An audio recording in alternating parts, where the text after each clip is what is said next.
মরার জন্য আমরা রেডি কতটুকু? আজকে আমরা বাড়িতে যাব, বাড়িতে যাওয়ার পর রুমের আলোটা জ্বালায় দিব, জানালা দরজা বন্ধ, রুমের আলোটা জ্বালায় দিব, দিয়ে ড্রেসিং টেবিল অথবা আয়নার সামনে নিব, নিয়ে আয়নায় নিজের চেহারাটা যখন ভেসে উঠবে তখন আপনি জিজ্ঞাসা করুন, তুমি কি সেই? আজকে রাত্রে মারা গেলে ফজরের আগেই তোমাকে খাটের উপর থেকে নিচে নামানো হবে, সেলাই করা কাপড়গুলো শরীর থেকে খুলে তোমাকে একটা চাদরে ঢেকে দেওয়া হবে মাত্র। কালকে সকালবেলা বড়ই পাতা নিম পাতা দিয়ে পানি গরম করে তোমাকে গোসল দিয়ে কাফন পরানো হবে। জানাজা শেষে তোমাকে কবরে দেওয়া হবে, সঙ্গে কেউ যাবে না। কবর পর্যন্ত গিয়ে একটা ছোট্ট কবরে তোমাকে রেখে আসা হবে। মাত্র 9 দিন পর তোমার মাথার চুলগুলো খুলে খুলে পড়বে।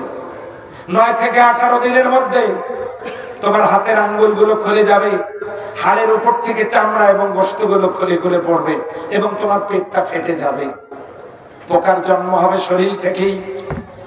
এই পোকা শরীরের মধ্যে, এই পোকামাকড়ের ঘর। স্বজনেরা কেউ একটা বিছানা বালিশ পর্যন্ত তোমাকে দেবে না।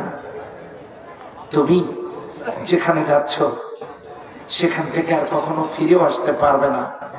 যেখানে যাচ্ছ জবাবদিহি তো সেখানেই শুরু হবে। তুমি কি প্রস্তুত? এই কথাগুলো বলবার পর আস্তে করে ঘরের বাতি টেনে ভাই দিয়ে এবারে আপনি বেডের উপরে শুয়ে পড়েন, রুম অন্ধকার। আপনি এখন মনে করেন আপনি কবরে আছেন। আবার ভাবুন, গাড়ি ঘোড়া চলছে, অফিস আদালত চলছে, হাট বাজার চলছে, ব্যবসা বাণিজ্য চলছে, নিজের স্ত্রী রান্না করে খাচ্ছে, নিজের সন্তানেরা খেলছে, পড়ছে অথবা যার যার কাজ করছে। আপনার বন্ধু বান্ধবেরা তারা তাদের কাজ নিয়ে ব্যস্ত। নিজের টাকায় কেনা ঘড়িটা সামনে নিয়ে দেখেন, আপনি এখন কবরে পড়ে আছেন অন্ধকার রুমে। আপনার শোকে, আপনার কষ্টার্জিত পয়সায় টাকায় কেনা ঘড়িটা আপনার শোকে 1 মিনিটও থেমে থাকেনি, সেটাও চলছে। এই যদি হয় দুনিয়ার জীবন, তাহলে আমি আপনাকে বলতে চাই, আপনি নিজেকে জিজ্ঞাসা করুন, কার জন্য আমরা আজান হলে মসজিদে যেতে পারি না?